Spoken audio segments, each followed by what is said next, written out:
senantiasa kita sudah hadir utuh di sini saat ini.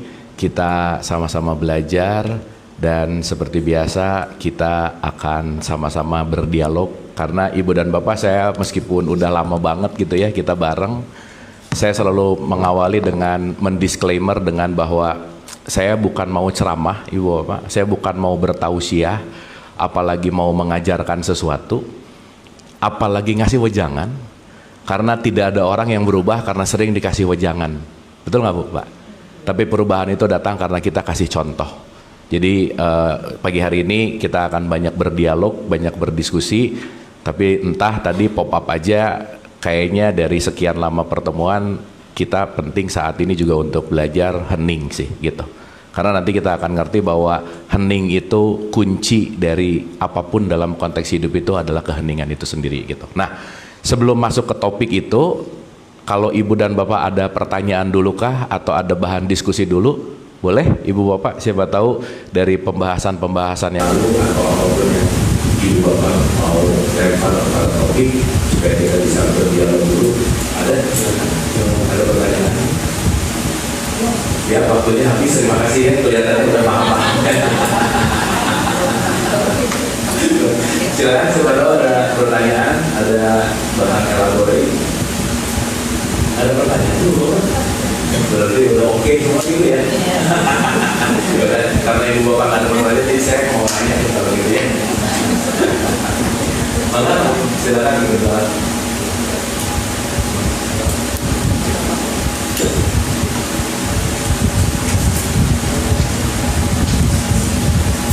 Oke. Oh sebentar ya. Ini kenapa mati-mati ya?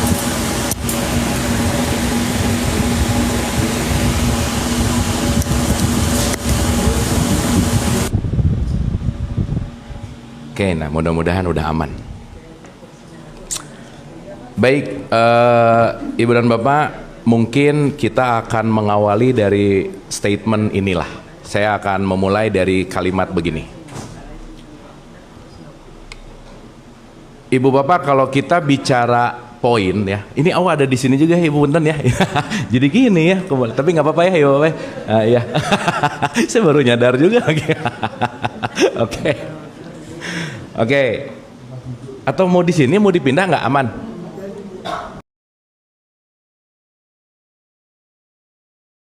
Ini VIP kayaknya ya. Ya, ada di sini. Oke. Ibu dan Bapak, kita saya akan memulai begini. Saya mau pinjam dulu dari tradisi Islam ya. Kita bicara dalam konteks di Islam tuh ada kata-kata innalillahi wa inna ilaihi rajiun. Betul Bu, Pak? Oke. Pertanyaan. Kalau kita memahami innalillahi wa inna ilaihi rajiun, berarti kita ini dari Allah dan akan kembali ke Allah. Clear? Oke. Berarti kata-kata di sini adalah kembali. Oke. Dan pembahasan ini pasti akan beda sama ketika kita pertama kali ngaji 10 tahun yang lalu, pasti akan beda gitu. Kan masa sih kita ngomongnya di kelas yang sama mulu, betul nggak Bu, Pak? Jadi kita mudah-mudahan bisa masuk lebih ke kesadaran yang lebih dalam untuk memahami tentang konteks innalillahi wa inna ilaihi rajiun. Oke. Sering menggunakan kata bahwa kembali itu artinya adalah pulang. Ibu Bapak pernah dengar nggak? Orang ini sudah berpulang. Pernah dengar? Ya. Nah, kalau Ibu Bapak dengar kata-kata berpulang, apa sih yang kepikiran? Meninggoy gitu ya. Nah, die gitu. Betul nggak? Ya. Kata-katanya adalah sudah berpulang. Tapi coba kita cermati kata-kata, ada kata-kata meninggal. Oke? Pertanyaan saya, berarti kalau ada kata-kata meninggal, sesuatu meninggalkan sesuatu, betul nggak Bu, Pak? Ya. Nah, berarti pertanyaan saya, kalau ada orang yang meninggal, ada sesuatu yang ditinggalkan nggak kira-kira? Ada sesuatu yang dalam tanda petik lepas nggak kira-kira? Nah, sehingga nanti kita akan ngerti bahwa kepulangan ini sangat erat kaitannya dengan yang meninggal. Pertanyaan. Kalau kita mau kembali ke Allah, berarti yang paling penting, karena saya datang ke sini baru Bu, pertama kali, Kalau saya nggak dikasih alamat, saya nggak akan nyampe ke sini. Betul nggak? Berarti kalau saya mau kembali pulang atau pergi pulang?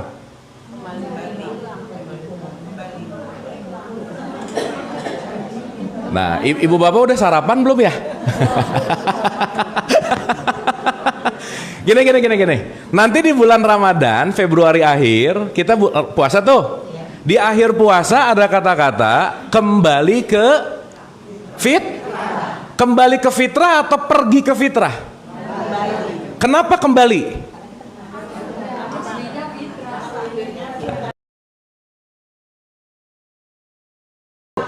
Jadi pergi pulang atau kembali pulang? Gitu. Kembali. Sip? Oke? Pertanyaan saya, kalau kita mau kembali pulang, berarti kita tahu tempat pulangnya nggak? Ini mah nggak nanya seharusnya, kira-kira sekarang aja yang real-real aja. Tahu dong. Lah gimana mau kembali kalau kita nggak tahu? Ibu bapak mau main ke PIM, ke B-Exchange, kemana? Pasti ada waktu untuk pulang. Dan pulang ke rumah tuh udah nggak mikir. Udah nggak pakai Google Maps, kecuali kalau mau ngecek macet sih. Tapi maksud saya, kembali ke pulang itu adalah sesuatu yang otomatis karena kenapa? Aku tahu rumahku di mana. Betul? Oke? Nah, sekarang saya tanya. Yang banyak perspektif sekarang, kalau di Quran di surat 29 ayat 57, surat 3 185, itu ada kata-kata kullu nafsin zaikatul maut. Setiap yang berjiwa akan mengalami mati. Maka hidup pasti akan mati. Pasti nggak? Pasti nggak? Berarti yang dihidupkan pasti akan mengalami. Berarti tujuan hidup untuk apa? Nah, mulai lagi nih.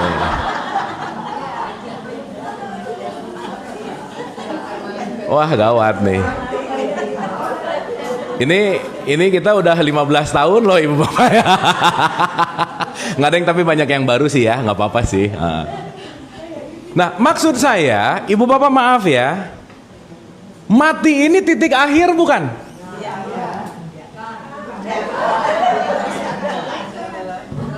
Hah? Gini aja deh, gini. Ibu bapak kalau dengar kata mati, happy nggak?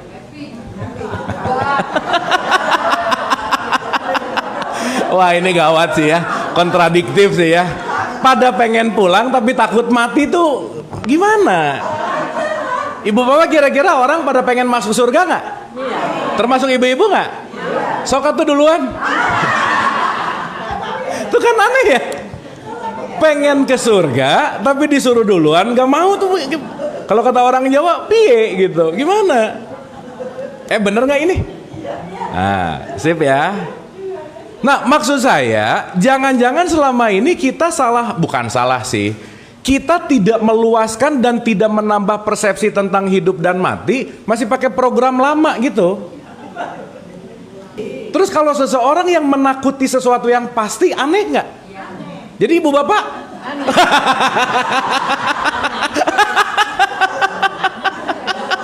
ya, tapi seenggaknya sadar kalau dirinya aneh, itu udah bagus. Yang bahaya tuh nggak sadar ibu bapak. Kan saya sering bilang gini ya, yang paling agak berbahaya dalam hidup adalah ketika aku tidak tahu kalau aku tidak tahu. Itu bahaya tuh, dia ketutup banget gitu intinya. Nah, ulang ya, ibu bapak kita santai dulu boleh ya? Nah, karena kita mudah-mudahan hari ini nggak banyak teori lah. Karena kalau sekarang banyak teori mulu, nggak praktek, puyeng gitu. Sip ya, ulang. Dalam perspektif awal dulu kita mau pulang, betul? Berarti ibu bapak ini mau pulang ke tempat yang udah pernah atau belum pernah?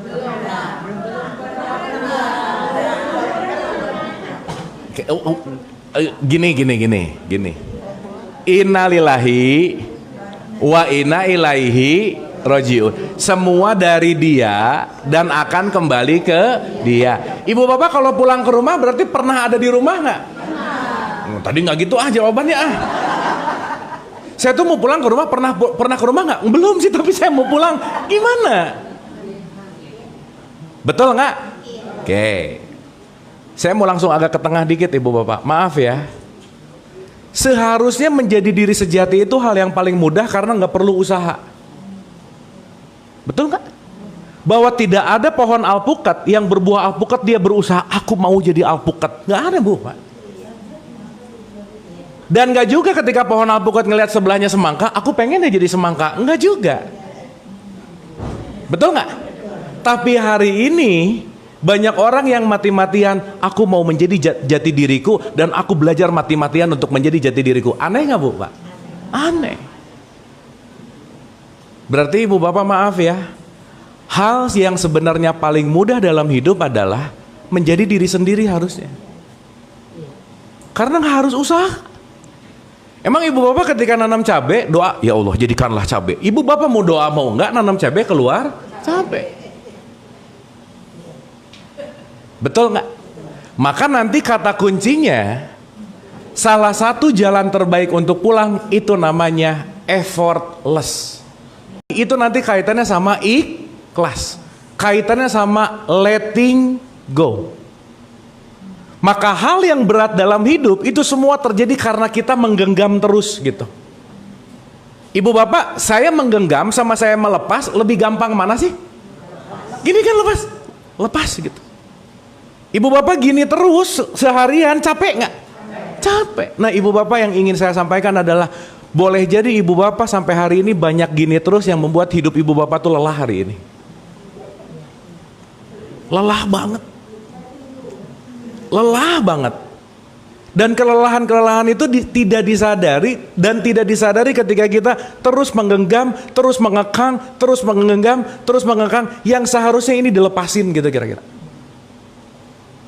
Makanya begitu kita melekat, attachment, penting sekali untuk kita belajar letting go. Yang jangan-jangan selama ini aku melekat kepada konsepku, keyakinanku, harus. Pokoknya ibu bapak sorry to say, once udah ada kata harus banget, berarti itu pasti melekat banget. Dan itu pasti membuat kita lelah. Dan hari ini banyak banget orang yang di status lagi capek-capeknya hidup gitu, betul nggak bu pak? Jadi sekarang banyak orang capek nggak kira-kira? Karena apa? Menggenggam. Yang lucunya banyak orang menggenggam atas nama cinta. Pret banget lah pokoknya gitu. Contoh bu pak, ini real case, real case. Ada anak kecil dibeliin sama bapaknya kelinci. Si anak ini tuh senang banget sama kelinci bu. I love rabbit, bunny rabbit, I really love it. Tapi ibu bapak saking si anak ini sayang banget kelihatannya, cinta banget, diual-ual, I love it gitu. Udah diual-ual, dibawa bobo bareng, dibawa kemana bareng, dipegang terus, dan akhirnya 2 hari si rabbitnya meninggoy. Sekarang saya mau nanya, si anak ini kira-kira mencintai dan menyayangi si kelincinya nggak kira-kira? Itu mah namanya nyiksa. Betul nggak? Sehingga kadang-kadang, maaf ya nggak kadang-kadang, sering juga sih, atas nama bahwa aku mencintai, aku menyayangi, jangan-jangan kita lagi membunuh siapapun yang kita sayangi dan yang kita cintai. Karena kenapa? Digenggam terus, diual-ual terus, dikontrol terus. Sehingga nature-nya rabbit, dia pengen jalan-jalan disimpan, dia pengen gimana nggak boleh, harus pokoknya bareng terus sama aku gitu kira-kira. Betul nggak bu pak? Nah, dalam konteks ini, ibu sampai sini oke? Oh jadi diam-diam gini, oke nggak ini? Nah, ya. Sip ya. Supaya kita mulai menyadari, jangan-jangan kita tidak tepat dalam mempersepsikan gitu. Dan ketika kita mengatasnamakan apa itu, jangan-jangan cuma ada 2 aja ibu bapak. Kalau ego kita aktif, love-nya itu pasti non-aktif. Ini kita straight to the point aja ya. Kalau ego aktif, Allah nggak ada aja. Sip ya. Ego tuh maunya ku. Kan ibu bapak kalau kita summary-kan sederhana, hidup itu cuma ada dua yang ngebuat kita nggak bahagia. Keinginanku nggak kejadian, dan yang terjadi nggak sesuai keinginanku, udah gitu aja. Betul nggak? Karena kita berusaha mengontrol realitas, berusaha mengontrol kejadian. Tapi maksud saya ketika saya ngomong effortless bukan berarti jadi malas-malasan, bukan. Detachment itu bukan berarti tidak berpartisipasi, bukan. Beda antara aku detach tidak berpartisipasi, itu namanya ignorance, nggak peduli, apatis. Tetapi ketika kita dikontrol oleh dunia kita dikontrol oleh keinginan kita, maka kita melekat kepada itu, kita akan mengalami kelelahan, inersia gitu loh Bu, Pak. Dan banyak orang hari ini nggak jujur sama perasaannya, nggak jujur sama apa yang sejatinya, dia selalu mengungkapkan sesuatu yang nggak oke. Disadari atau tidak, tubuhnya pasti psikosomatis. Makanya sekarang 1 dari 10 orang di Indonesia itu berpenyakit mental dalam tanda petik. Ya, ibu bapak ya. Maka ibu bapak maaf ya, orang yang mati itu bukan orang yang dikubur. Orang yang tidak bisa menerima realitas itu udah mati sebetulnya. Jadi jangan-jangan kita tuh udah lama mati sih Bu, Pak. Nolak mulu hidup gitu. Nolak mulu realitas, kenapa? Karena begitu egomu hadir, ya kamu mati. Tetapi begitu kita mematikan ego, Allahnya hadir. Maka Nabi Muhammad selalu mengatakan, antamutu qabla mutu, belajarlah mati sebelum mati. Belajarlah mematikan egomu sebelum tubuhmu expired gitu kira-kira. Kenapa? Karena once ego kita hadir terus, kita tuh sebenarnya lagi mati loh Bu. Berarti kalau kita mau melepaskan ego, di situ ada yang namanya kesadaran. Dan ibu bapak maaf ya, kesadaran ini akan aktif kalau kita mengalami yang namanya kenyamanan.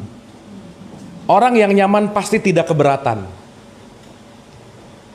Beda loh ya. Hal yang ringan kalau ngerjainnya keberatan tetap berat loh Bu, Pak.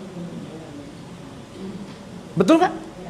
Sesimpel bapak-bapak disuruh ngangkat galon aqua, tapi diomelinnya panjang banget, males pasti gitu. Misal, kan simpel sebenarnya. Kenapa?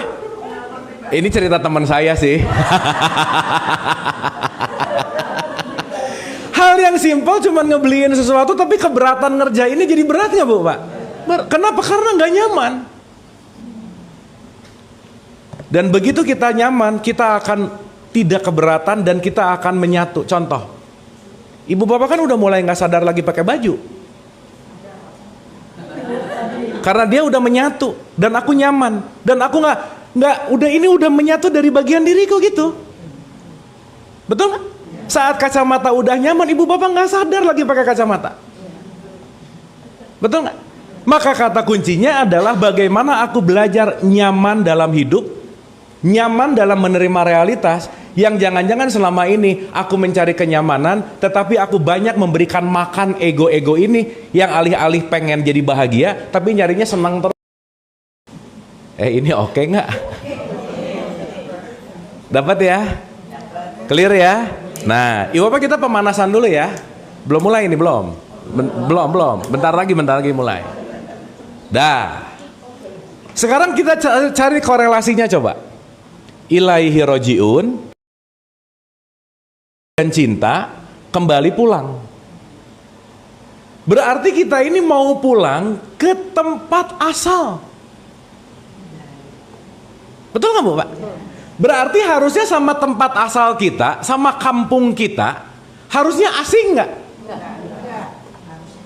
Tapi lucunya hari ini banyak yang asing sama Tuhannya gitu loh Bu, Pak. Betul nggak? Even ibu bapak kalau saya pulang ke Bandung, wah udah nggak mikir di sini ada, cuman emang rada-rada beda sih. Tapi ada satu kerinduan ketika kita pulang ke kampung halaman, maka hanya rindu yang akan membawa kita pulang kepada Tuhan.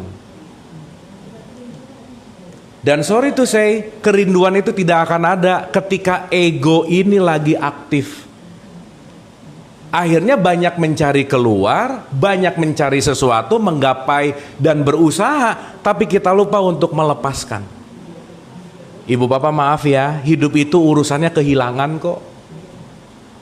Makin tua kan rambut makin hilang, betul nggak Bu Pak? Bener nggak ini? Gigi makin hilang, kulit makin keriput, bentar lagi hilang gitu. Jadi secara alamiah aja, hidup itu adalah belajar merelakan dan melepaskan. Yang jangan-jangan 10 tahun yang lalu belum beres masih dipegang, sakitnya sampai hari ini gimana sih? Aduh ya 5 tahun lalu orang ini, 5 tahun lalu masih puyeng hari ini gitu. Betul nggak Bu Pak? Dan even kalau kita benci dan gak melepaskan Ibu Bapak, si orang yang kita benci dipakai straight jacket, ditempelin ke SpaceX-nya Elon Musk, dikirim ke Mars, orangnya udah gak ada, perasaannya masih ada di sini. Berarti kan poin pentingnya bukan masalah yang di luar, tetapi selalu sesuatu yang ada di dalam. Sampai sini oke Bu Pak? Dapat ya? Sip ya? Semoga vibrasi pertemuan kita hari ini membawa kita juga melepaskan kelelahan-kelelahan yang kita cari selama ini Bu Pak. Karena sebenarnya sayanya tuh nggak penting, semuanya tuh nggak ada yang penting, tapi ketika kita menyatu, kita beneran hari ini tuh, detik ini, saat ini tuh lagi jeda sesaat dari kelelahan-kelelahan kita gitu sebetulnya. Makanya silaturahim itu healing Bu Pak. Pertemuan ini tuh healing. Kenapa? Karena semua datang ke sini mau menyumbangkan vibes yang oke gitu.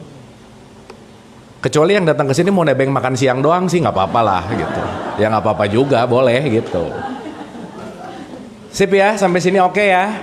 Nah, sekarang saya mau ngajak agak lebih dalam lagi sedikit. Pertanyaan. Ulang sekali lagi ya, ulang. Kita mau apa? Kalau kita mau pulang berarti kita mau ke rumah. Rumah siapa? Rumah sejati. Oke? Berarti kalau kita mau pulang ke kampung halaman harusnya familiar nggak? At least tahu alamatnya nggak? Nah, sekarang saya tanya, alamat Allah di mana?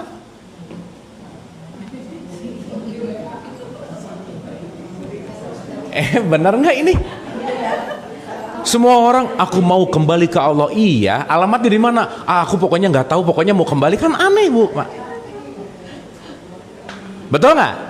Satu. Yang kedua, pertanyaan, Allah itu di luar kita atau di dalam kita? Berarti di luar nggak ada dong.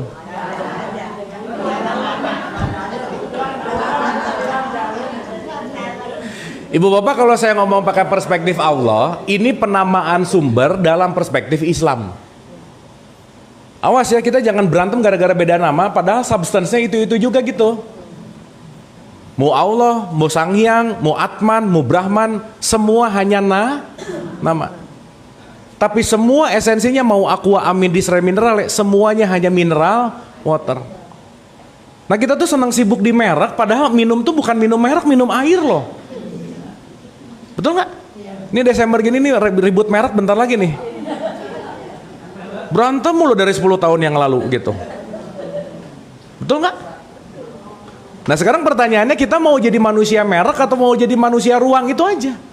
Yang sibuk hanya melihat kemasan tapi lupa esensi itu, bahwa konteks dari semuanya sebetulnya tunggal gitu kira-kira. Saya mau nanya Bu Pak, ulang sekali lagi. Maaf ya, maaf banget. Allah itu di luar kita atau di dalam kita?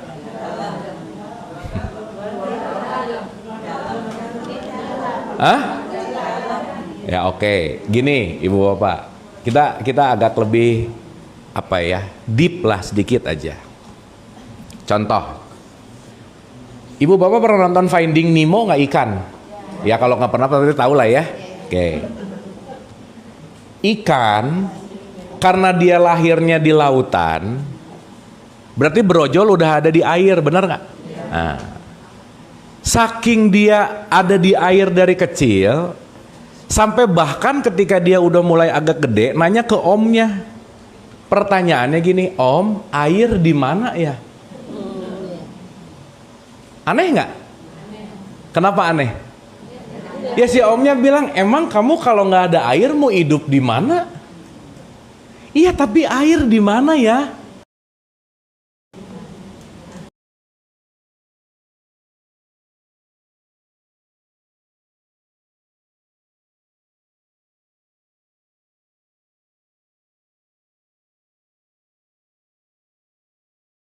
datengin guru-guru hanya untuk mencari air. Aneh nggak?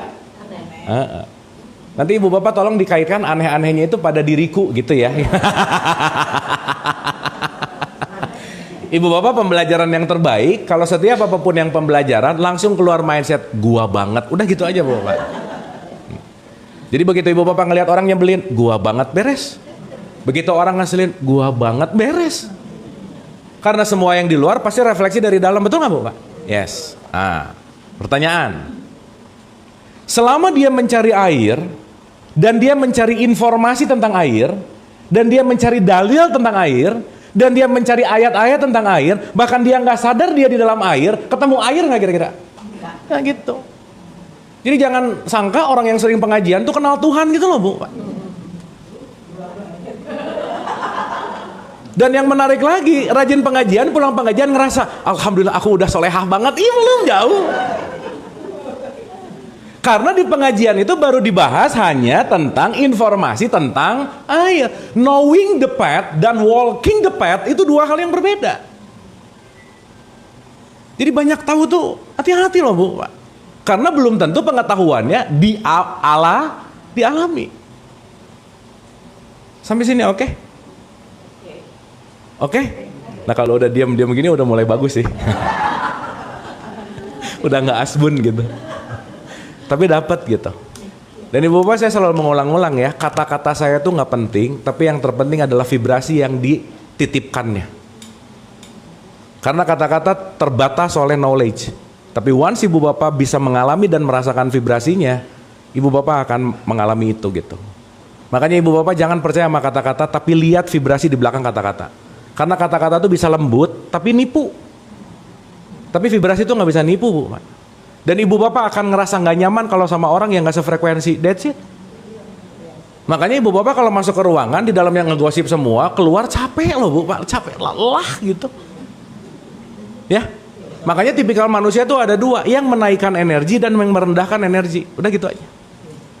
Sok ibu bapak pasti pernah ngalamin ngobrol sama satu orang, baru 3 menit 5 menit lelah banget. Kenapa? Komplain mulu kerjaannya. Aduh aku tuh hidupnya, aduh capek gitu. Dia berarti penyedot energi gitu loh bu, Pak.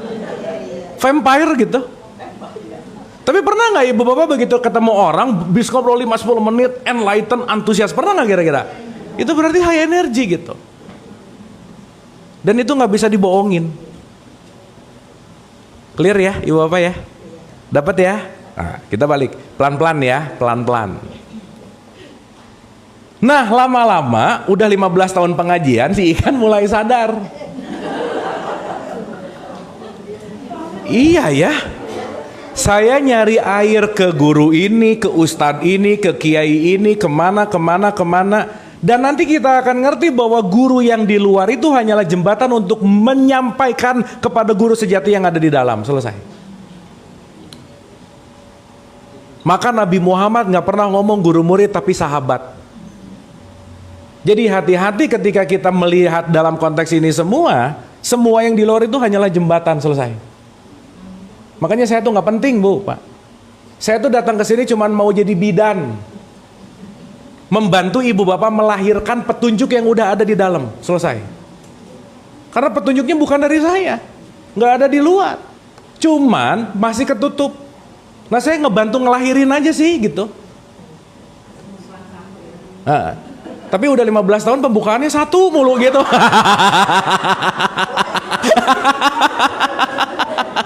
Lama-lama disesar ya. Ibu bapak saya mau nanya, mohon maaf, semua petunjuk sebetulnya udah ada belum? Udah. Jadi kalau ada, aduh makasih ya kamu ngasih saya petunjuk, enggak. Petunjuknya udah ada. Cuman dari kemarin ngeyel mulu gitu loh bu.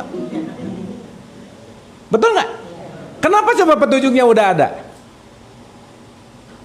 Iya jadi diam.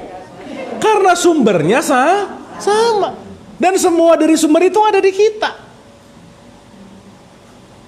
Dapat bu, Pak? Sip ya? Dah. Balik lagi ke ikan nih. Oke deh kalau gitu, sekarang saya tahu dan saya paham bahwa air ternyata tidak ada di luar, tapi air pun ada di dalamku. dan aku mulai menyadari bahwa air ini meliputiku. Berarti nggak akan ada sesuatu yang di luar air untuk para ikan. Betul nggak Bu Pak?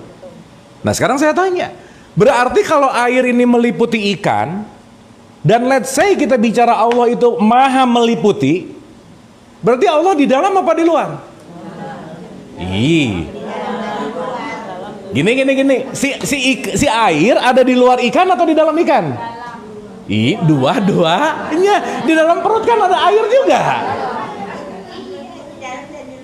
Berarti disitulah kita akan paham bahwa Allah itu meliputi. Berarti kalau Allah meliputi ini, ada nggak sesuatu di luar Allah? Kan ngeliputi nih. Di luar dia ada nggak? Nggak ada. Kan dia meliputi. Oke? Oke dulu nggak ini sampai sini? Ini kita lagi bahas kajian S3-nya Harvard Bu, Pak ya. Tenang. Pertanyaan berikutnya. Ya. Saya pengen pelan banget supaya ibu bapak ngerasa gitu. Karena untuk tahu tuh oke lah. Tapi dari tahu ke ngerasa itu PR sih. Analogi. Perumpamaan. Katakanlah Allah itu segambar ini. Sekertas ini. Oke? Sip? Pertanyaan. Saya bisa nulis di sini nggak? Kenapa? Karena kertasnya di sini. Kalau di sini? Berarti yang saya bisa hanya tulis di mana? Di kertas di sini. Sip? Berarti semua keberadaan tulisan ini ada pada layar dan kertas yang satu. Betul nggak Bu Pak? Oke? Sip? Nah, muncullah lingkaran. Muncullah segitiga. Muncullah kotak. Pertanyaan, ada berapa gambar? Ragu-ragu. Ada berapa gambar? Sip. Tapi semua gambar ini terletak dalam satu wadah nggak? Oke? Berarti 3 di dalam 1. 3 in 1. Kayak kopi. Paham nggak nih? Sekarang saya tanya, si 3-3-nya ini di dalam satu kesatuan, cuman kita memberikan nama, ini lingkaran, ini segitiga, ini kotak. Dan semakin kita fokus sama lingkaran, segitiga, dan kotaknya, kita fokus sama bulatnya, segitiganya, kotaknya, dan namanya. Semakin kita fokus sama keberadaan yang tampil, kita lupa bahwa 3-3-nya di wadah yang sama. Betul nggak? Saya bisa bikin kotak di sini nggak? Kalau di sini? Kalau di sini? Berarti tidak mungkin ada yang di luar layar ini, tidak mungkin ada yang di luar kertas ini, karena semua keberadaan pasti ada di dalamnya. Berarti mau ini orang nyenengin, nyebelin, setengah gila, mau gimana, mau apa, ada dalam layar nggak kira-kira? Kalau ibu bapak punya kesadaran ruang, ibu bapak akan melihat Allahnya, bukan kebenciannya.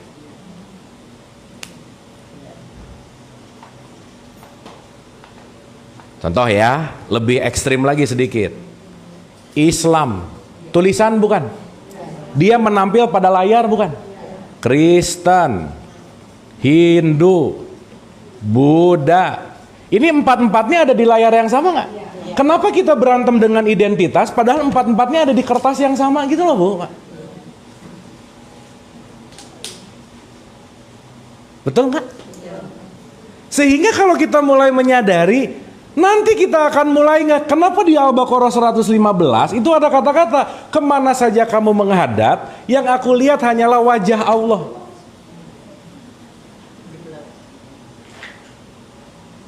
Tapi karena kita sibuk dengan ego dan penilaian, aku ngelihat lingkarannya, lupa wadahnya. Aku sibuk dengan identitasnya, lupa airnya. Kunut nggak kunut berantem, betul nggak Bu Pak? Atahiyat gini ribut, Bismillah dikencengin enggak berantem. Berarti kalau orang berantem dalam wilayah yang titik-titik ini, berarti dia tidak memiliki kesadaran. Karena kenapa? Ketika kita partikular kepada titik-titik identitas, itulah yang namanya ego.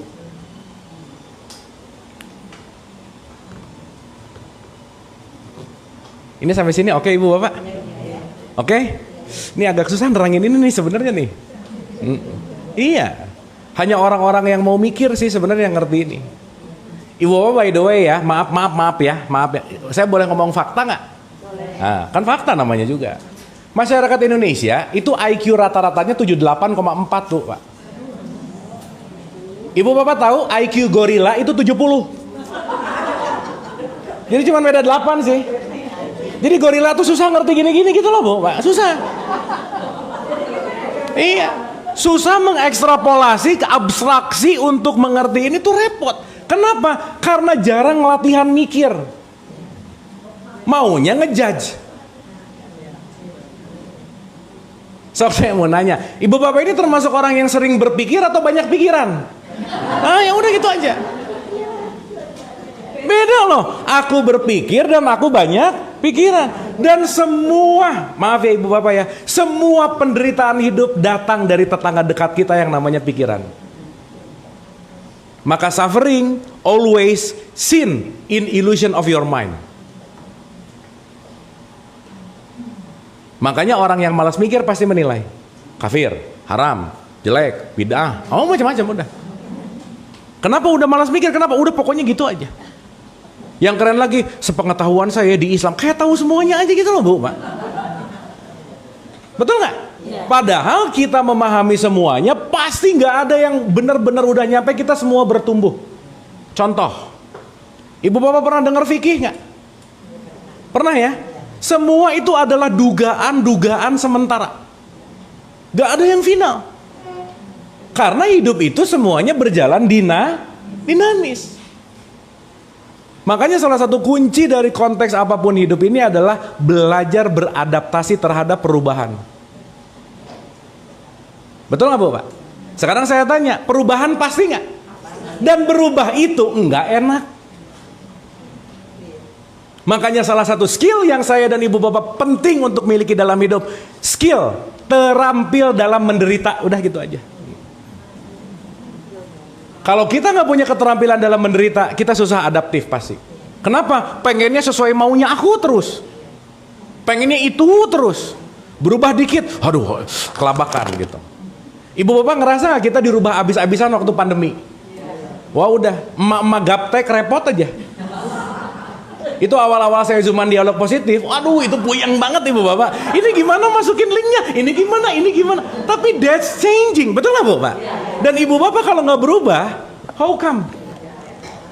Nokia aja, yang pada saat itu nggak pernah kepikiran mau bangkrut Bu Pak, karena dia tidak mengalami perubahan, over kok.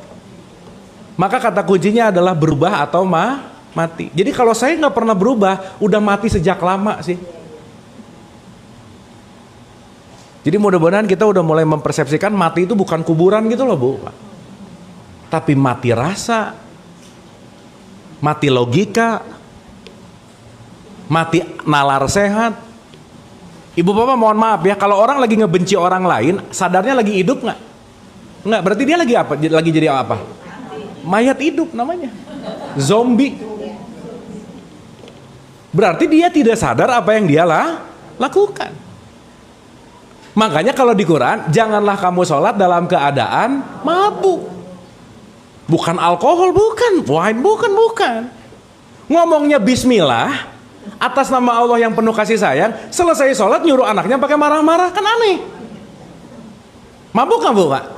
Alhamdulillahirabbil alamin, segala puji hanya milik Engkau ya Allah. Habis gitu selesai dia sedekah, orangnya ngomong terima kasih. Oh makasih aja enggak. Mabuk nggak?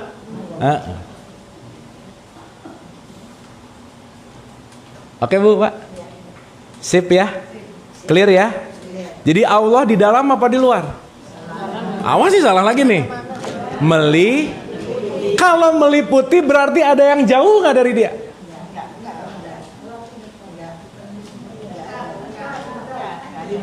Hah? Gini. Ibu bapak sama oksigen deket nggak? Kenapa? Diliputi. Betul? Berarti ketika ibu bapak mau nyari oksigen harus bergerak nggak? Kenapa? Ada di mana? Sip.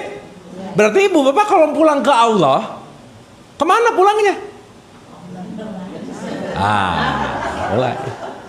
Mulai ini. Ayo, betul nggak? Karena selama ini mikirnya pulang ke Allah itu menuju. Betul kan nih? Oke nggak? Contoh. Dari Jakarta Bintaro sini mau ke Bandung. Ada jarak nggak? Kalau kita ngomongin ruang dan waktu. Oke? Pertanyaan. Ketika saya punya planning pergi ke Bandung, berarti titik finishnya adalah Bandung. Titik startnya adalah Jakarta. Start. Ketika ibu bapak bilang bahwa aku telah sampai, berarti ketika ibu bapak udah nyampe di mana? Sip. Sekarang saya tanya. Kalau dalam perspektif innalillahi wa inna ilaihi rajiun, tujuan kita adalah pertanyaannya, di Jakarta ada Allah nggak? Di Bandung ada Allah nggak? Di tengah-tengah ada Allah nggak? Jadi kapan kita nggak pernah sampai ke Allah?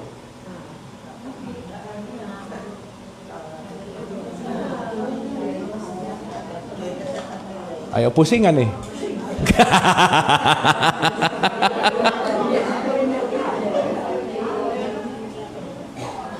Betul nggak? Berarti perjalanan menuju Allah itu bukan perjalanan ruang dan waktu dong. Ibu bapak maaf ya. Ini yang datang ada 50 lah misal ya. Di antara 50 kan kalau di 58 ayat 7 Quran tuh kalimatnya, kalau 4 orang yang berkumpul 5 orang adalah dia, 6 orang 7 orang adalah dia. Pokoknya setiap berapa dia selalu ada. Jadi anggap analogi. Ini gorila susah dikasih analogi ya. Kita beranalogi. Analogi makanya surga itu adalah perumpamaan, analogi. Berarti kalau di sini 50, yang ke-51 Allah bukan? Iya. Kalau di rumah tetangga 4, yang kelima Allah bukan? Berarti di sini ada, di sana ada. Jadi ada berapa? Awas nyebut 2 lagi. Enggak, karena meliputi. Nah, sip, mantap. Berarti kalau meliputi di sini sampai nggak? Di sana sampai nggak? Terus ibu bapak nyari mau nyampe kemana lagi?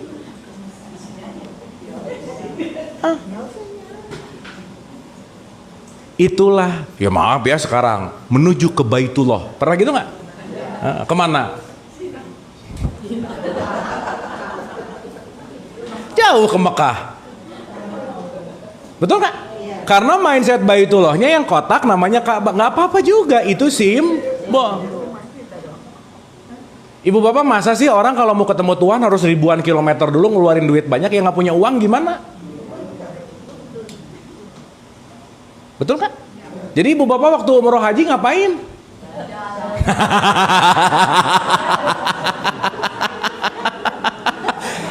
Ini saya bukan ngomong nggak penting, bukan loh ya. Iya. Tapi jangan sampai punya perspektif bahwa Tuhan tuh ada di situ gitu. Ibu bapak maaf ya, doa di depan Ka'bah sama doa di Bintaro sini, mana yang dikabul sama Tuhan? Yang paling pusing Tuhan ya kemarin pas Indonesia lawan Arab, Bu, Pak. Pusing nggak? Pusing. Arab doa ke Allah, Indonesia doa ke Allah. Ini mana yang dibenangin ya gitu, Bu, Pak. Orang doanya sama ke dia. Betul nggak? Berarti yang merubah ucapan doa atau perilakunya? Gitu. Sip sampai sini? Ibu bapak dapat sesuatu nggak ini? Dapat ya? Dah. Dikit lagi. Dikit lagi kita praktek ya. Tapi ini paham nggak? Jadi sekarang saya tanya, tempat pulang kita ini jauh apa dekat? Udah deh supaya nggak usah basa-basi ya. Ibu bapak, pada kesadaran tertentu, ibu bapak sudah ada di rumah. You are already home. Berarti kalau kita sudah mulai berhenti mencari Tuhan, perjalanan di dalam Tuhan akan dimulai.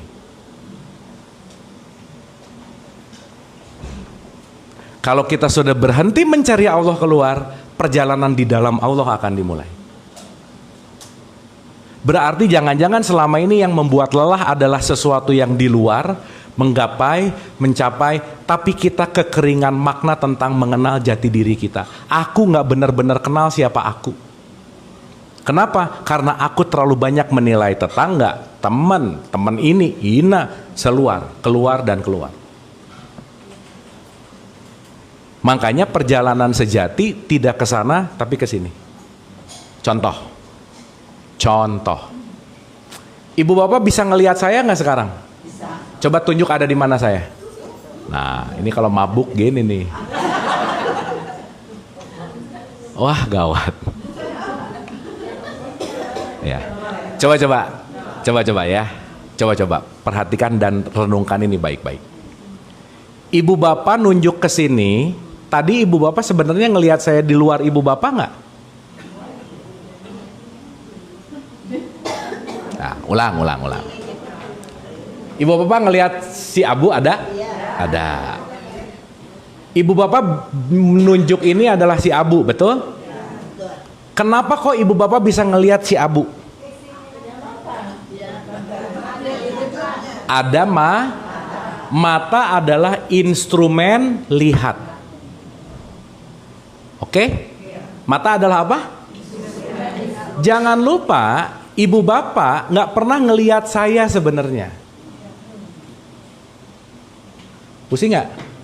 Nah, contoh. Gini. Dengerin baik-baik ya. Tapi once kita nanti ngerti ini, ibu bapak, banyak beban-beban di dalam kita lepas pasti.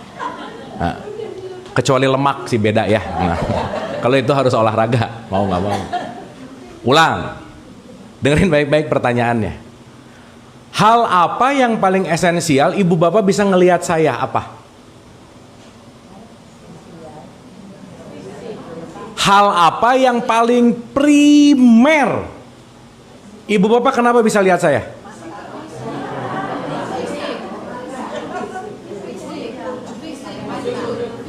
Nah, suka lupa tuh. Pakai baju hitam. Sekali lagi. Ini sampai asar nggak beres-beres nih ya. Sekali lagi. Tapi bapak ini penting banget, serius. Ini penting banget. Sekali dengerin pakai rasa coba pertanyaannya. Jangan langsung dijawab ya. Rasain dulu. Hal apa yang paling primer, esensial, ibu bapak bisa ngelihat saya apa? Nah, atas izinnya. Itu jawaban religius banget sih, atas izinnya. Ulang ya. Semua bisa kelihatan gara-gara ada wadahnya nggak? Iya. Ini kalau nggak ada wadah, saya bisa nulis nggak? Berarti semua yang tertampak karena ada ruangnya,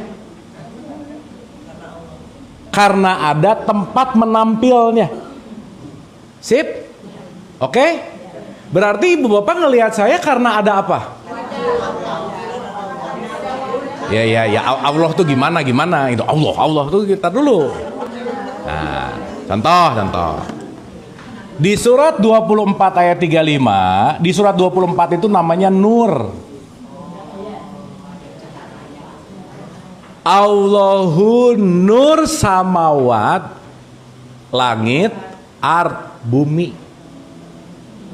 Berarti Allah menamakan dirinya adalah cahaya.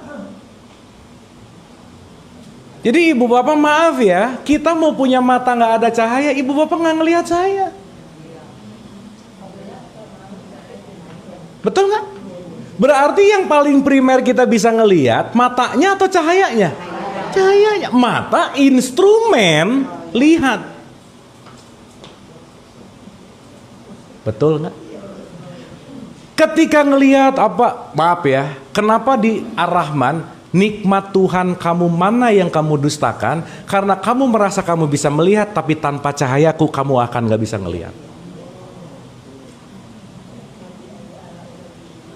Terus udah ngelihat pinjam cahayanya Allah, ada orang yang atasannya kuning, bawahnya merah, ini hijau, dihina lagi. Ini pelangi mau kemana ya? Gitu misalnya, Bu.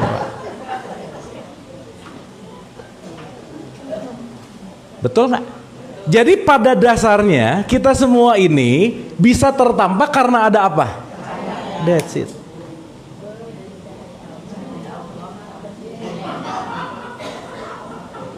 Oke sampai sini? Nah sekarang saya tanya, kenapa ibu bapak bisa ngelihat saya? Iya, udah kan itu udah. Step berikutnya. Iya kan cahaya tuh primernya. Prosesnya gimana sih? Karena saya benda padat yang dititipkan padatan ini, maka bukan ibu bapak ngelihat saya, bukan mata yang mampu melihat saya, tapi ada pantulan dari kepadatan ini yang dipantulkan ke mata ibu bapak.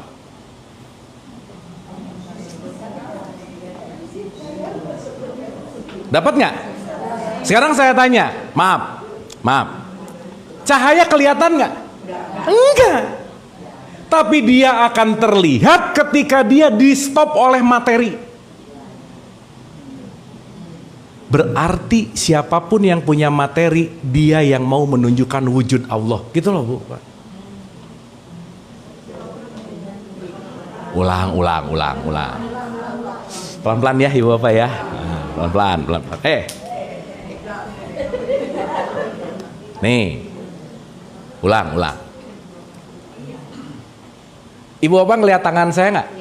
Nah, primernya apa tadi? Sip, mantap. Kenapa ya bisa kelihatan? Cahaya mantul karena ada pantulan. Berarti tangan saya ini tempat untuk menyetop cahaya karena dia bentuknya fisik. Paham? Oke? Jadi ngerti nggak kenapa kita dikasih jasad? Kalau nggak ada jasad, ibu bapak nggak ketemu dan nggak kelihatan, nggak kelihatan, udah. Betul nggak? Berarti semua yang terlihat datang karena ada cahayanya nggak? Berarti tanpa cahaya kelihatan nggak? Berarti secara esensi semua itu sebetulnya gara-gara cahayanya nggak? Jadi ngerti nggak ketika Allah mengatakan kemana kamu melihat, memandang itu aku juga, gitu loh. Mau tukang beca di dalamnya Allah. Mau CEO tetap Allah juga, mau jenderal Allah juga. Ketika aku menghormati orang gara-gara jenderalnya, berarti aku nggak ikhlas. Dan aku bisa meremehkan siapapun itu gitu. Kenapa? Karena aku tidak sanggup melihat Allah dimanapun. Jadi ibu bapak ngerti nggak kenapa Nabi Muhammad begitu ada orang Yahudi ngeludahin dia kasih makan. Karena Nabi Muhammad nggak ngelihat Yahudinya, nggak ngelihat itunya, nggak ngelihat ininya. Yang aku lihat hanyalah Allah di situ. Gimana? Oke? Berarti Allah menampil nggak? Menampil dong. Makanya disebut wujud, menjadi mawujud. Berarti semua tampilan ini dia juga nggak? Jadi kalau Allah boleh curhat ya. Aduh, gua ini udah menampil, lu nyari yang nggak ada gitu loh, Bu. Aneh banget sih gitu. Di alam ini aku sudah mewujudkan diriku dengan apa yang bisa kamu lihat. Kenapa kamu masih mencari sesuatu yang kamu nggak lihat gitu? Betul nggak? Oke sampai sini? Berarti pertanyaannya ketika ibu bapak bisa ngelihat ini, esensinya ada apa? Cahaya yang sekarang saya tanya, nih ya ada tangan, saya turunin tangannya, cahayanya ada nggak? Tetap, tapi kelihatan nggak?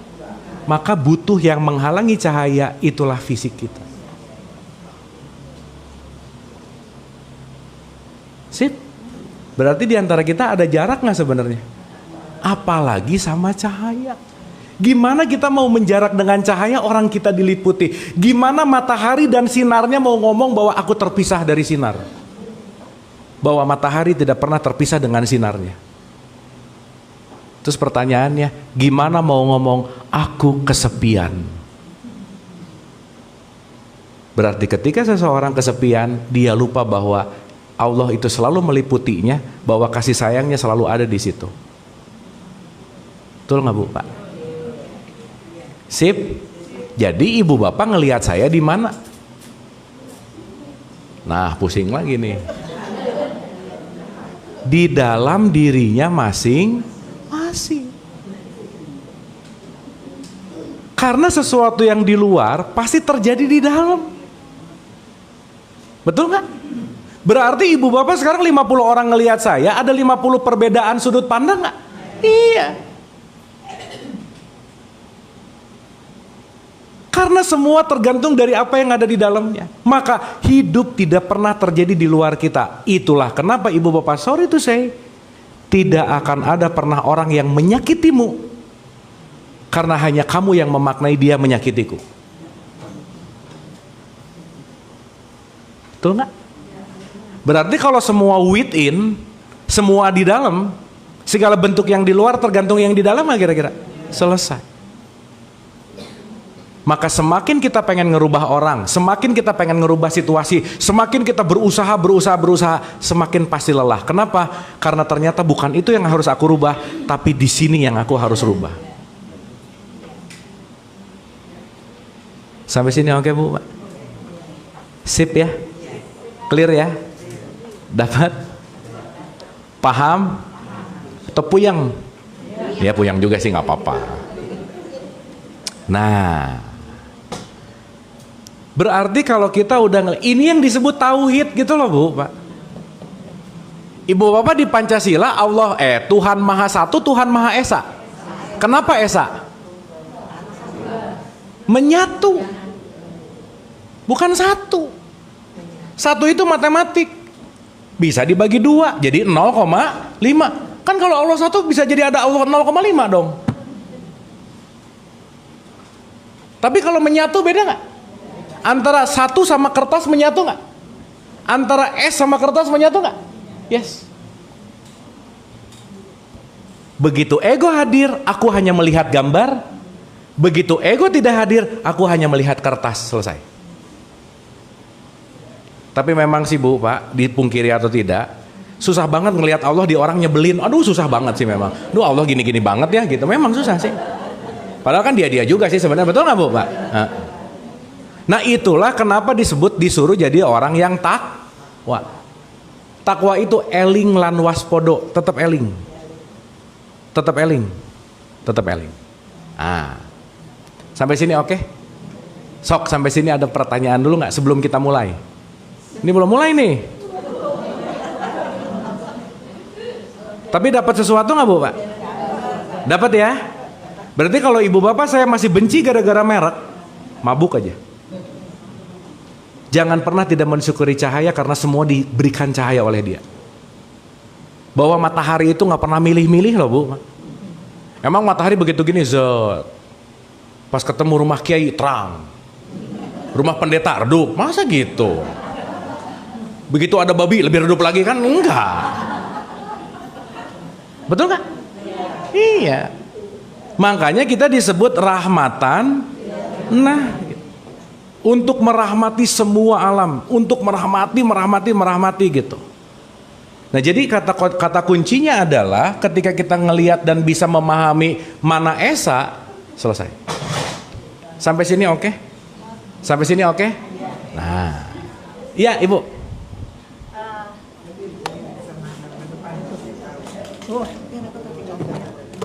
Ini dari VIP ada pertanyaan. Assalamualaikum, Nak Abu. Saya mau bertanya mengenai Ibu kesini ya biar kelihatan. Aduh, ya. Mangga. Assalamualaikum. Begini Nak Abu, saya hanya ingin menjadi satu kepastian pada diri saya. Bagaimana saya menyeimbangkan antara akal, ego, dan jiwa. Karena masa kini ini kan medsos ya, banyak sekali. Di mana di situ kan saya juga berpikir, tapi mana sekarang saya yang harus jadi patokan saya antara itu. Oke. Hatur nuhun. Terima kasih. Wah, keren. Boleh tepuk tangan, pertanyaannya keren banget.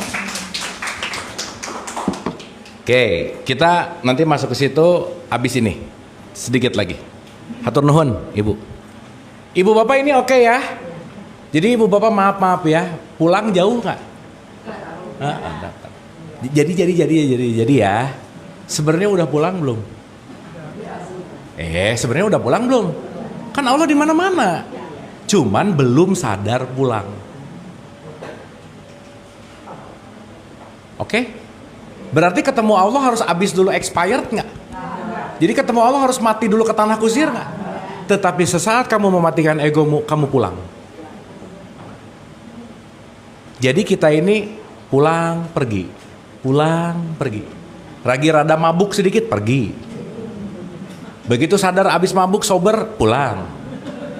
Besok mabuk lagi. Begitu nggak kira-kira? Makanya disebut bolak-balik namanya kolaba, disebut kolbu. Dapat Ibu Bapak? Sip ya? Nah, sekarang pertanyaan saya, berarti kembali ke Allah ini urusan tempat bukan? Bukan. Nah, urusan kesadaran. Berarti kalau urusan kesadaran, PR-nya adalah bagaimana kita membangkitkan kesadaran. Nanti kita akan ngejawab tadi. Karena begitu pikiran yang bermain, jangan-jangan kita mengikuti dualitas kita, tapi kita tidak ngecek pikiran ini apakah menuju ke tempat yang realitas atau tidak. Maka pikiran itu awal dari yang namanya keinginan. Nah, tadi kalau ada kata-kata bagaimana memastikan itu adalah pembelajaran seumur hidup. Jadi kita disebut ongoing proses. Dan Ibu Bapak kita tahu, pikiran itu tugasnya mencacah. Dan untuk survival mode. Jadi kalau kita ngelihatnya sepotong-sepotong, itu fungsi pikiran. Tapi kesadaran itu ngelihat the whole picture. Contoh ya, supaya kita bisa bedain dulu mana pikiran, mana kesadaran. Kalau Ibu Bapak berpikir, berarti Ibu Bapak lagi ngelihat L, S, K, Islam, Kristen, Hindu. Partikel yang dilihat. Tapi begitu Ibu Bapak sadar, iya ya, dipikir-pikir saya lagi ngelihat kertas aja sih gitu. Berarti ketika kesadaran muncul, perbedaan ini jadi konflik nggak? Maka sesaat kita memilih jadi penuh konflik, jadi berat, jadi nggak nyaman, harus banget, udah pasti itu produk dari ego. Bisa rasa nggak Ibu Bapak? Bisa dong. Pokoknya ya aku tuh harus. Nah udah deh. Pokoknya udah ada harus, kompulsif, apalagi keputusannya ditetapkan oleh orang lain. Contoh. Ibu Bapak kita banyak memutuskan gara-gara keinginan sendiri atau gara-gara pancingan dari luar. Nah, udah pastilah. Rata-rata begitu. Makanya pancingan dari luar ini, orang yang terpancing, Ibu Bapak jangan lupa ya, semua faktor di luar kita itu semua hanya stimulasi, trigger. Oke? Berarti Ibu Bapak bisa marah gara-gara orang lain nggak? Enggak. Tapi aku ke-trigger gara-gara dia, aku memilih marah. Bahkan ya maaf ya, boro-boro aku memilih marah, aku otomatis marah. Jadi Ibu Bapak kalau orang yang banyak ke-trigger dari luar, berarti kesadarannya hidup nggak? Enggak, berarti dia mati. Contoh, kucing nih, begitu dikasih bulu-bulu, ngikut nggak? Ngikut nggak? Berarti apapun yang terjadi di luar dia kejar. Berarti kalau kita beli sesuatu gara-gara orang beli, apa bedanya sama kucing gitu? Itulah yang disebut reaktif. Tetangga gini nyetel musik kencang-kencang, marah. Reaktif banget gitu, tanpa tahu dulu penyebabnya apa, langsung berantem aja. Ini gitu, reaktif. Artinya apa? Kita dikuasai oleh dunia luar.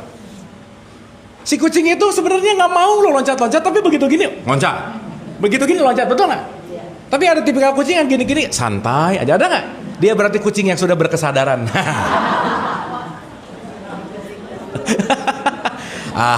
nggak mau capek ngapain gitu-gituan, diam aja gitu. Tapi kayaknya udah tua aja sih gitu ya. Oke, gitu ya sementara ya. Tapi ini dapat ibu bapak. Nah, terakhir yang pengen saya ceritain, kita masih ada sekitar 15 menit lagi ya, 20 menit lagi. Ibu bapak oke sampai sini? Dapat ya? Dapat something, dapat? Jadi pulang jauh apa dekat? Udah, ibu bapak once ngerti ini, kita hidup nggak akan pernah takut aja. Apa yang harus ditakuti? Orang sumbernya bareng kok. Karena tidak ada terpisahan kita dengan sumber, dengan Allah. Yang ada adalah ketidaksadaran kita tentang hadirnya Allah gitu. Sip? Oke? Nah, pelan-pelan. Jadi Allah itu kita sebut namanya true source, sumber sejati. True source. Duh, saya susah cari bahasa Indonesianya, tapi ini kita sebut true source, sumber sejati. Nah, supaya nggak berantem nih ya, supaya nggak berantem nih. Ada bapak, ada ibu berhubungan, keluarlah anak. Let's say kalau pakai segitiga Ibrahim, Hajar, Ismail. Ini kan segitiga sama sisi yang penting banget nih. Pertanyaan, sebelum anaknya ada, dia ada di mana sebelumnya? Sebelum dia lahir?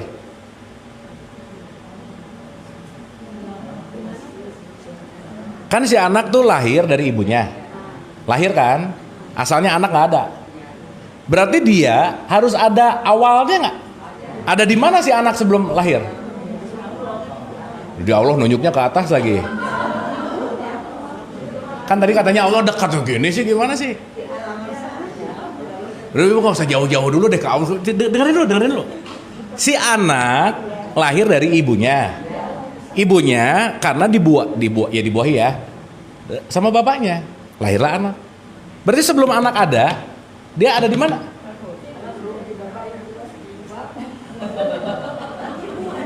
Loh, si anak ini terlahir gara-gara ada sperma yang ketemu ovum nggak? Berarti sperma ketemu ovum, betul nggak? Jadi ibu bapak maaf ya, ibu bapak kalau mau ngumpulin semua kita foto dari mulai umur sekarang mundur 15, mundur ujung foto kita tuh cuman gini bu pak. Ini apa? Karena kita semuanya asalnya ini nggak? Iya. Kan kita ini semua sperma yang berkembang yang dikasih nama, udah gitu aja. Oke? Paham? Ulang. Berarti si anak ini sebelum dia jadi anak pasti ada di sperma bapaknya. Oke? Dapat? Ini paham nggak? Jadi sebelum anak ini ada, dari mana dia? Di sperma. Spermanya diluncurkan, dibuahi, jadilah berarti anak bagian dari bapak bukan? Berarti kalau bapaknya sumber, anak ini bagian dari sumber nggak? Berarti bapak itu sumber bukan? Itulah kenapa Yesus nyebut Tuhan Father gitu. Bapak. Bukan bapak-bapak, bukan. Tapi itu lagi ngomongin sumber. Ini buat yang nggak ngerti nanti berantem. Oh berarti ada punya bapak, punya anak, berarti ini anaknya Tuhan. Bukan. Tetapi si anak ini adalah bagian percikan dari bapaknya. Ini paham nggak? Oke? Jadi kalau teman-teman kita di Christianity ngomong Father, itu bukan ngomong bapak secara bapak-bapak gitu. Karena father itu jadi abu atau ib. Makanya disebut Ibrahim. Rahim itu kasih. Makanya Ibrahim disebut sumber dari segala kasih sayang. Makanya Ibrahim di 4125, ini adalah kekasihku kata Allah. Karena kenapa ya, Ibrahim mewakili sifat Tuhan yang paling dekat denganku gitu. Ini sampai sini oke nggak? Oke nggak? Maaf ya, ini agak-agak asik nih. Berarti ibu bapak maaf ya, kita semua sebetulnya anak-anak dari semesta bukan? Anak-anak dari Allah juga bukan? Karena sumbernya adalah Allah gitu. Tapi kenapa ada jangan diperanakan, jangan ngelihat sosoknya gitu. Paham ini? Oke? Dah. Sip ya? Dah. Maksud saya sebelum kita ngejudge salah apa, mending belajar dulu gitu. Jangan-jangan kitanya yang nggak ngerti gitu. Ya? Berarti kalau Allah ini adalah sumber, dia memercik. Titik. Jadi namanya true self. Kalau ini sumber sejati, ini diri sejati. Kalau ini lautan, ini satu tetesnya. Karena semua lautan adalah triliunan tetesan. Betul nggak Bu Pak? Yes. Berarti kalau lautan itu asin, satu tetesnya ikut asin nggak? Jadi ibu bapak kalau mau tahu rasa asinnya lautan, gak usah minum satu lautan, ambil satu tetes mewakili. Dalam perspektif Quran disebut khalifah.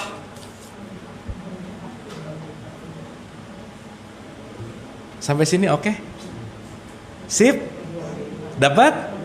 Berarti mohon maaf, kita semua ini tetesan dari sumber yang sama nggak? Ya terus kenapa pada berantem sih gitu? Berarti kalau orang yang berantem dan gak ngerti ini, kalau true self itu adalah diri, berarti banyak orang hari ini lupa diri. Sampai sini oke? Sampai sini oke? Nah, inilah yang disebut ruh. Jadi kalau dalam perspektif tiga fakir, true self itu disebut aku satu. Ruh itu disebut aku dua. Nah, begitu ditiupkan ruh, kita datang ke dunia, diberi panca indera, masuk informasi kan? Akhirnya dikasih identitas kan?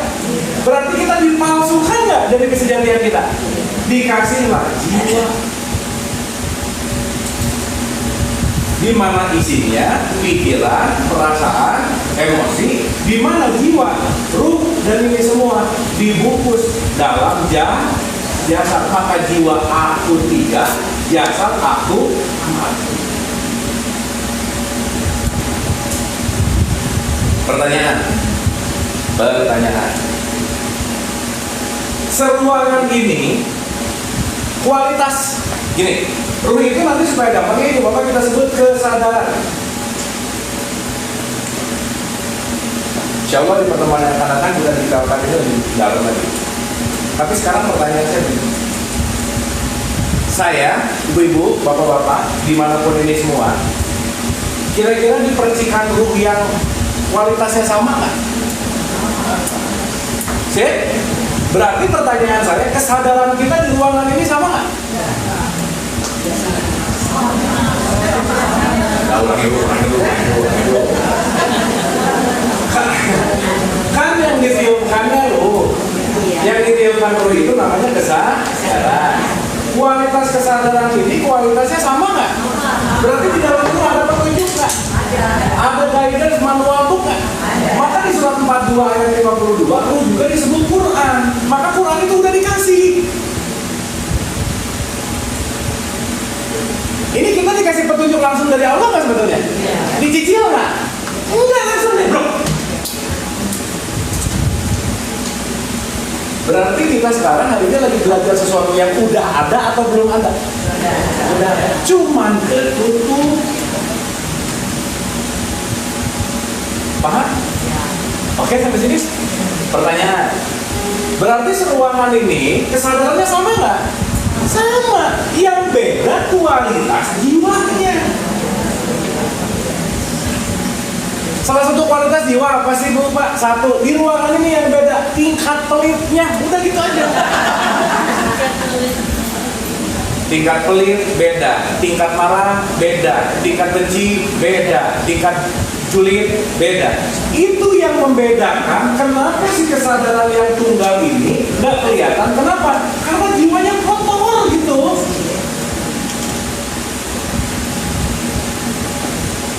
Tapi kesadarannya sama nggak? Makanya di surat 18 ayat 110 Quran ngomong, para nabi dan rasul itu, aku ini manusia biasa seperti kamu, tapi aku belajar untuk membersihkan.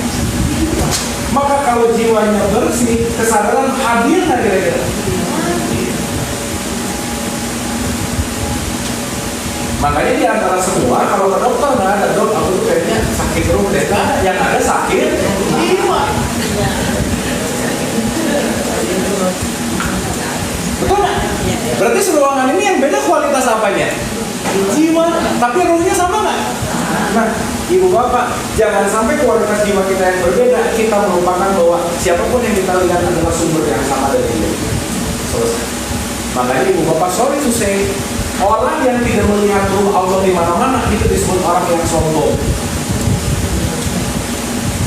Berarti kalau sombong merasa aku lebih baik dari dia, aku lebih berhak surga dari dia, betul nggak? Makanya Nabi Muhammad bilang, janganlah kamu bermimpi pengen masuk surga kalau kamu membawa satu atom kesombongan. Sip? Oke? Terakhir.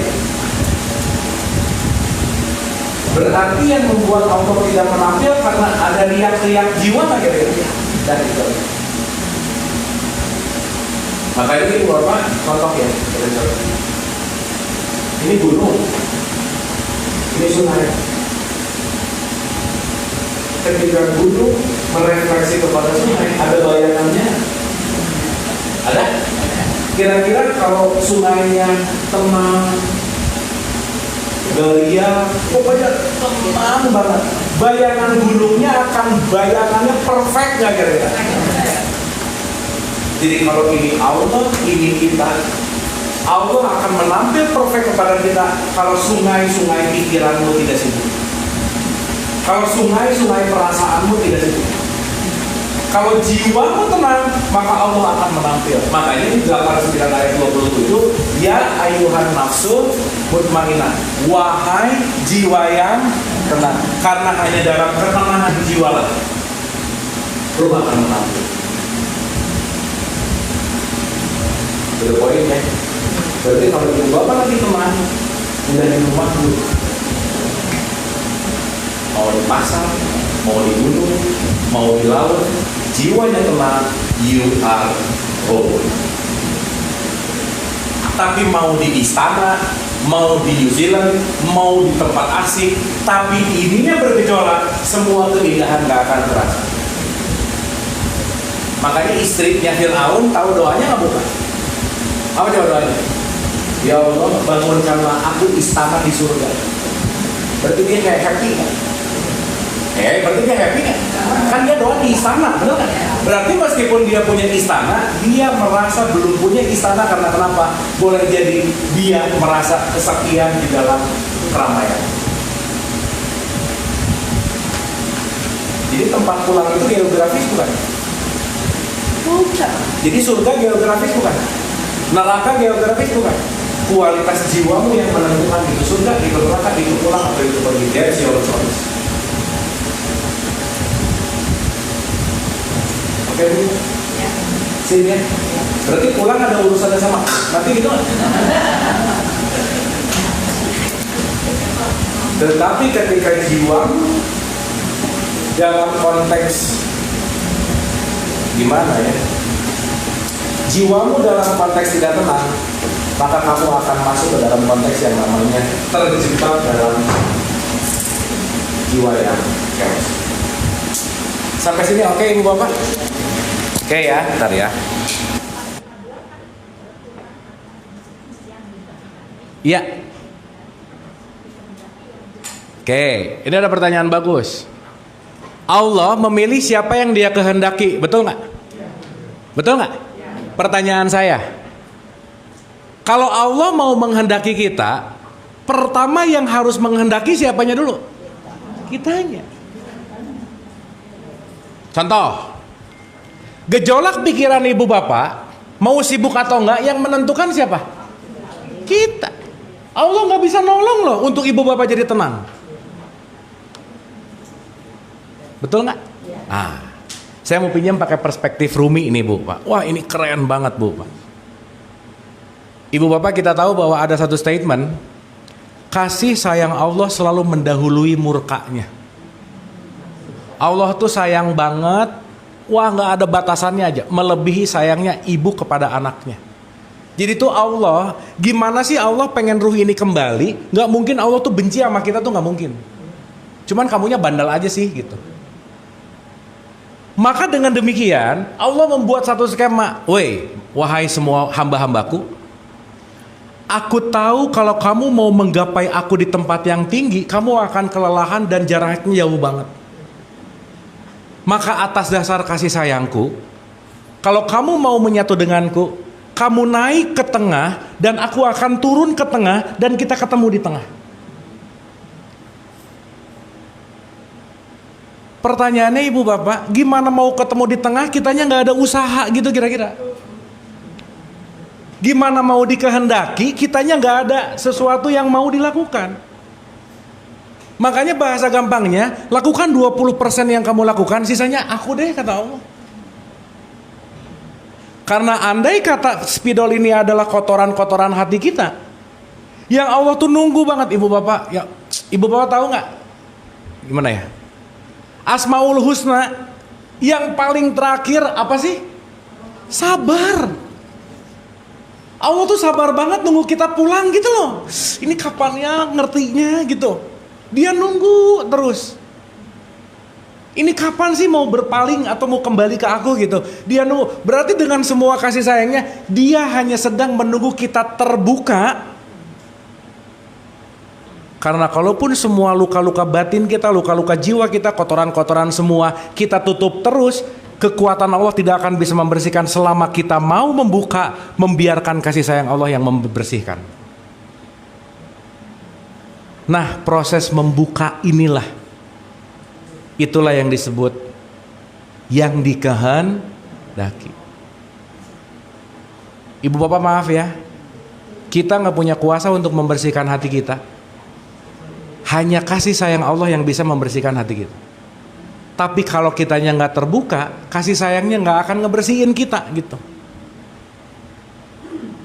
Jadi kalau di Ar-Rahman lagi, kamu tuh nikmat mana sih? Kamu cuma disuruh 20% doang, 80%-nya aku udah berjalan ke kamu. Maka ada satu statement, kalau kamu berjalan kepadaku, aku akan berlari kepadamu. Betul nggak Bu Pak?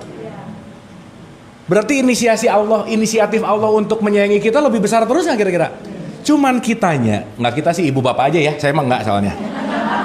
Cuman si hamba-hambanya nggak sadar. Dan di situ kita akan menyadari bahwa Allah Maha Kasih Sayang. Bukan rajanya kasih sayang, tetapi kasih sayang yang meraja. Malik Yaumiddin.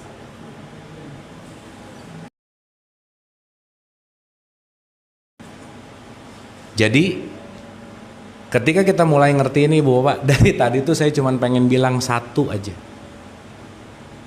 Alat untuk membuat jiwa kita tenang hanyalah melakukan hening.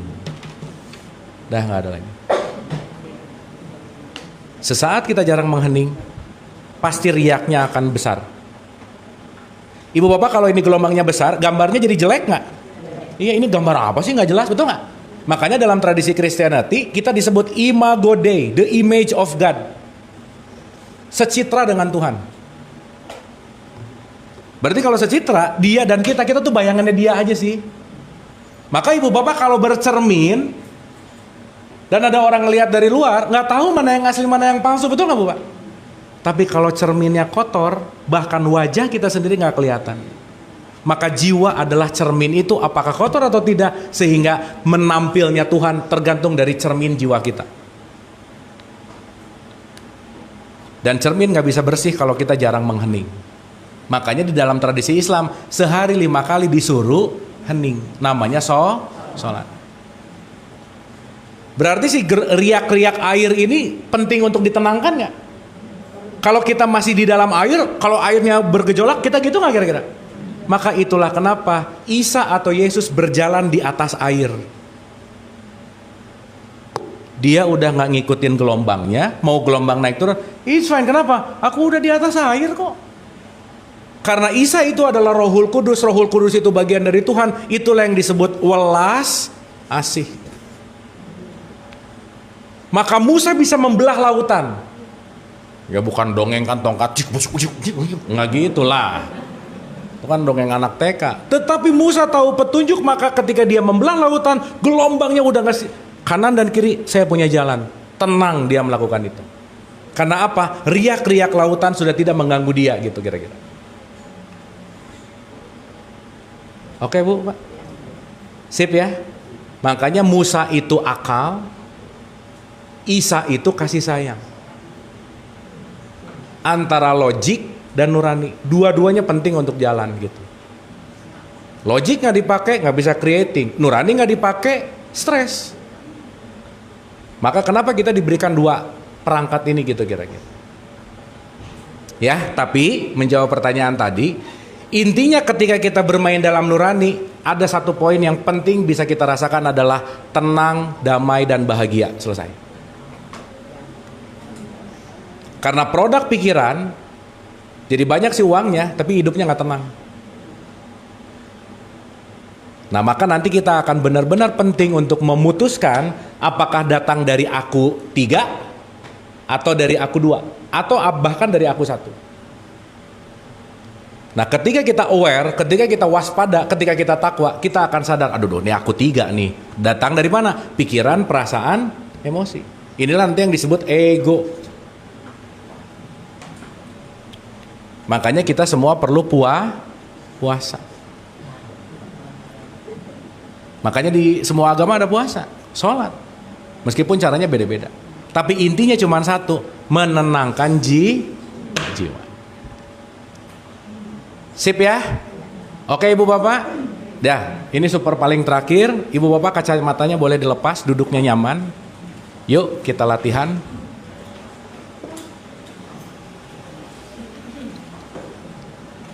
Santai dan rileks.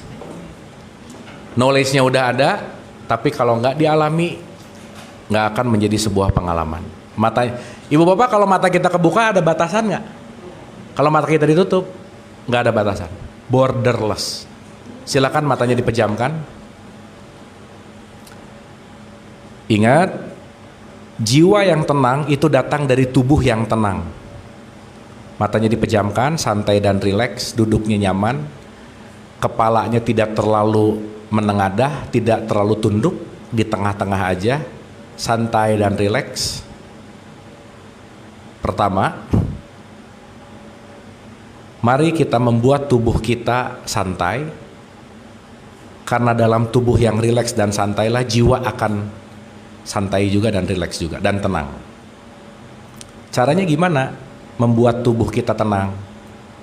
Silakan Ibu Bapak memperlambat nafasnya sedikit. Tarik perlahan dan buang perlahan.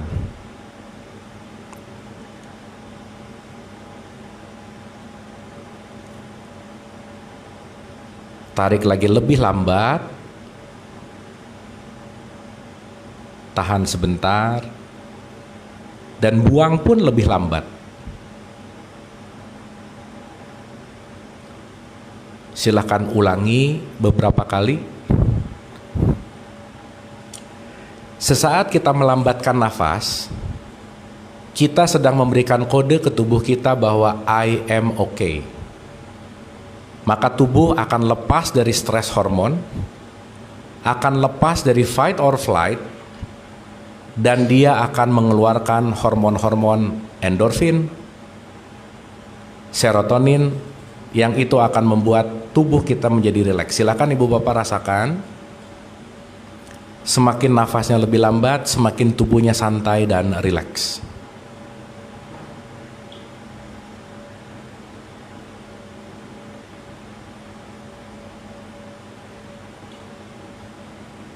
Dan hal yang paling penting per saat ini adalah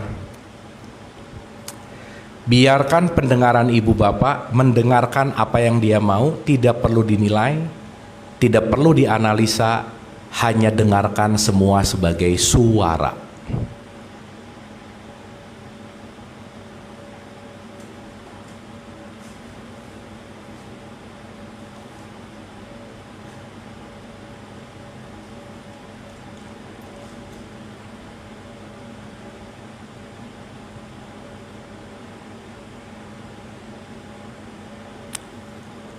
Santai dan rileks.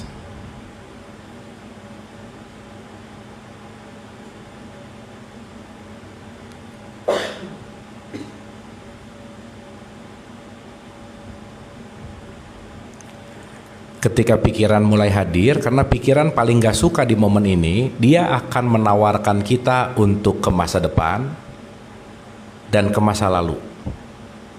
Sesaat pikiran hadir untuk mengajak kita berpikir, silahkan kembali fokus kepada nafasnya masing-masing.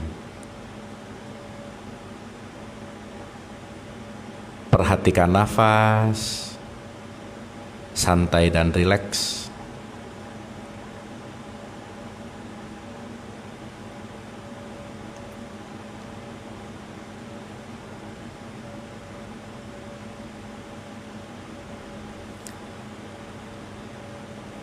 Tidak perlu dipikir, tidak perlu dianalisa. Niatkan saja, silahkan untuk melepas semua yang masih dipegang. Melepas yang masih digenggam, lepasin aja. Letting go. Lepas. Lepas. Lepas. Lepas. Lepas. Lepas. Lepas. Kita nggak tahu apa itu lepasnya, bagaimana lepasnya, niatkan saja. Biarkan kasih sayang Allah membantu.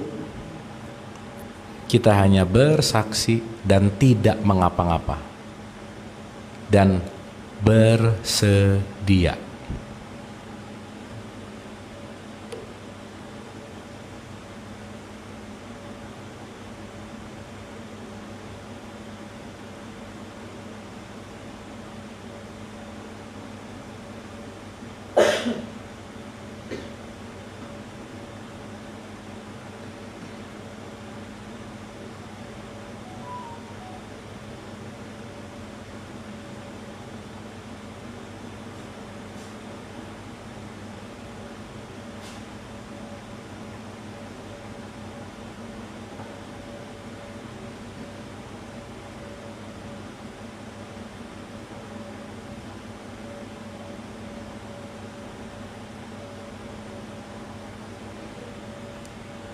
Santai dan rileks.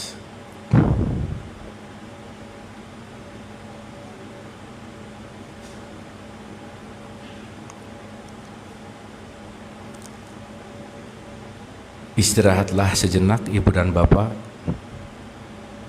dari kekhawatiran-kekhawatiran, dari kecemasan, dari ketakutan. Istirahatlah.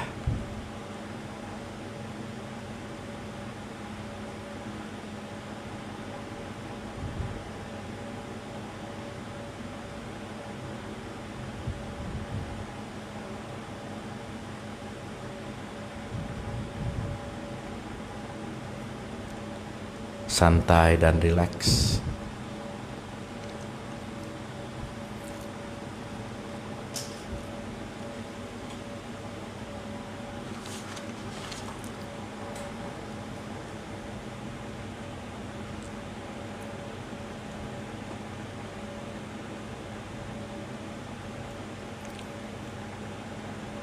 Al-Hadiniyah Al-Fatihah. A'udzubillahi minasyaitonir rajim. Bismillah.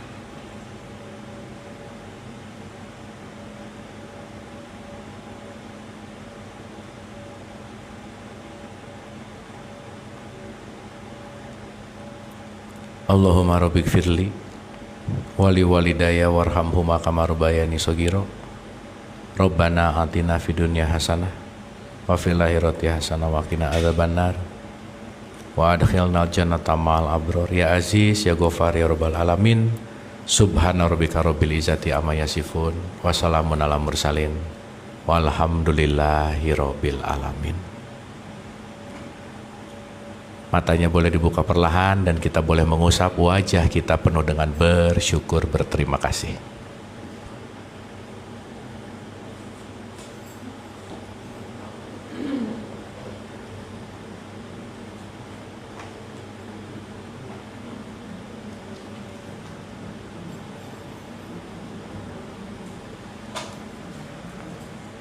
Terima kasih. Kita boleh tepuk tangan untuk kita semua Ibu Bapak, hatur nuhun. Semoga ada sesuatu yang bisa kita ambil. Dan Ibu Bapak, alangkah baiknya kalau latihan hening rutin dan rajin setiap hari. 5 menit, 3 menit, diam, santai, rileks, udah.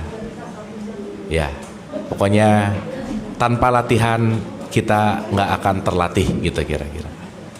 Ada pertanyaan Ibu Bapak sebelum udahan? Cukup ya? Ibu Bapak, ini kan rekamannya ada sebelum pertemuan. Kita libur setahun ya berarti ya? Enggak, yang Desember ya? Ya Januari.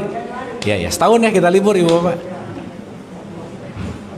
Nanti tolong ditonton lagi karena next pertemuan kita akan lanjutkan pembahasan ke esensial yang aku 1, 2, 3, 4, dan 5 dan seterusnya. Hatur nuhun, mohon maaf lahir dan batin. Wabillahi taufiq wal hidayah. Assalamualaikum warahmatullahi wabarakatuh.